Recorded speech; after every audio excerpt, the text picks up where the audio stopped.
Assalamualaikum warahmatullahi wabarakatuh.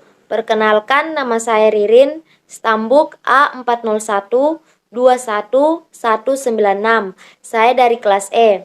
Di sini saya akan menjelaskan tentang konsep materi fisika yang dimana terdapat 5 masalah, diantaranya yang pertama adalah gaya dan energi, yang kedua cahaya dan sifatnya, yang ketiga sistem tata surya, yang keempat pesawat sederhana, dan yang kelima perubahan wujud zat. Adapun permasalahan yang pertama ialah gaya dan energi. Gaya adalah tarikan atau dorongan yang menyebabkan benda bergerak atau berpindah tempat dan mengubah bentuk benda. Sedangkan energi adalah kemampuan untuk melakukan usaha atau kerja. Suatu benda dikatakan mempunyai energi apabila mampu menghasilkan gaya dan usaha.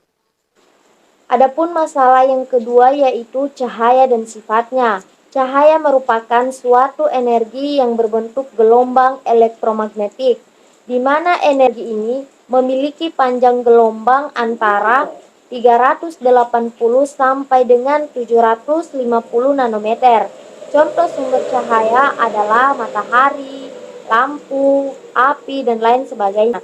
Adapun sifat-sifat cahaya ialah yang pertama, cahaya dapat merambat lurus. Yang kedua, cahaya dapat dipantulkan. Yang ketiga, cahaya dapat menembus benda bening. Yang keempat, cahaya dapat dibiaskan. Dan yang kelima ialah cahaya dapat diuraikan, bisa disebut dengan dispersi. Dan masalah yang ketiga yaitu tata surya. Tata surya adalah kumpulan benda langit yang terdiri dari matahari dan semua benda langit yang mengelilinginya. Anggota tata surya adalah matahari sebagai pusat tata surya dan benda-benda langit yang mengelilinginya. Adapun planet tata surya yaitu yang pertama Merkurius, kedua Venus, ketiga Bumi, keempat Mars, kelima Jupiter, keenam Saturnus, ketujuh Uranus, dan yang kedelapan Neptunus. Masalah yang keempat ialah pesawat sederhana. Pesawat sederhana adalah suatu alat bantu yang digunakan dalam membantu kegiatan manusia.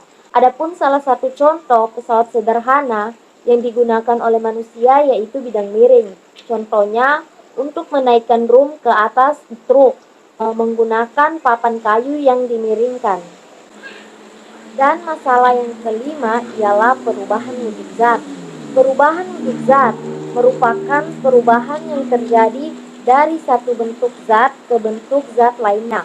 Adapun perubahan zat antara lain yaitu perubahan fisika dan perubahan kimia.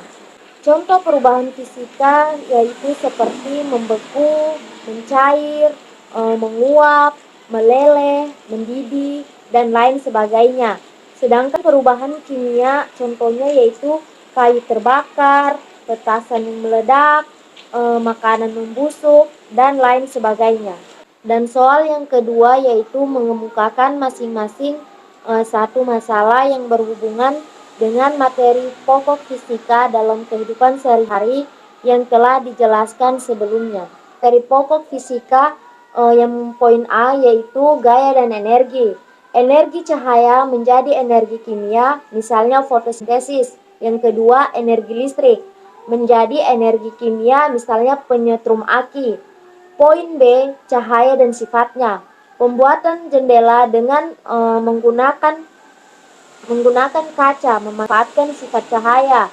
Poin C, sistem tata surya sebagai sumber energi terbesar bagi makhluk bumi dan lain sebagainya. Dan poin D yaitu pesawat sederhana, contohnya pengungkit, merupakan salah satu jenis pesawat sederhana yang paling banyak digunakan dalam kehidupan sehari-hari, contohnya jungkat-jungkit dan lain sebagainya. Poin E, perubahan wujud zat yang dapat dilakukan dan dalam kehidupan sehari-hari ialah seperti baju yang basah saat dijemur di bawah sinar matahari, lama-kelamaan akan menjadi kering. Hal itu terjadi karena air pada baju menguap menjadi gas karena panasnya matahari. Soal yang ketiga yaitu menerapkan materi pokok fisika yang terdiri dari 5 masalah. Dan poin A yang pertama adalah gaya dan energi adalah kemampuan melakukan kerja. Contohnya, guru menggunakan toa atau megafon sebagai pengeras suara. Terjadi perubahan energi kimia menjadi energi bunyi. Poin B yaitu cahaya dan sifatnya. Cahaya merupakan sinar atau terang yang memungkinkan mata menangkap bayangan benda-benda di sekitarnya. Contohnya, cahaya dapat menembus benda bening ketika kamu bermain senter dan menyorotkan sinarnya ke arah gelas kaca yang berwarna, maka kamu akan melihat sinar senter menjadi berwarna juga. Dan yang selanjutnya yaitu C. Tata surya, sistem interaksi benda-benda langit, yang terdiri atas sebuah bintang yang disebut matahari dan semua objek yang terikat oleh gaya gravitasinya. Dan poin D yaitu pesawat sederhana. Pesawat sederhana adalah suatu alat bantu yang digunakan dalam membantu kegiatan manusia. Adapun salah satu contoh pesawat sederhana ialah bidang miring. Contohnya untuk menaikkan drum ke atas truk yang menggunakan papan kayu yang dimiringkan. Dan poin E yaitu perubahan wujud zat. Perubahan wujud zat merupakan perubahan yang terjadi dari satu bentuk zat ke bentuk lainnya. Sekian dari saya, jika ada kesalahan saya mohon maaf. Wassalamualaikum warahmatullahi wabarakatuh. Terima kasih.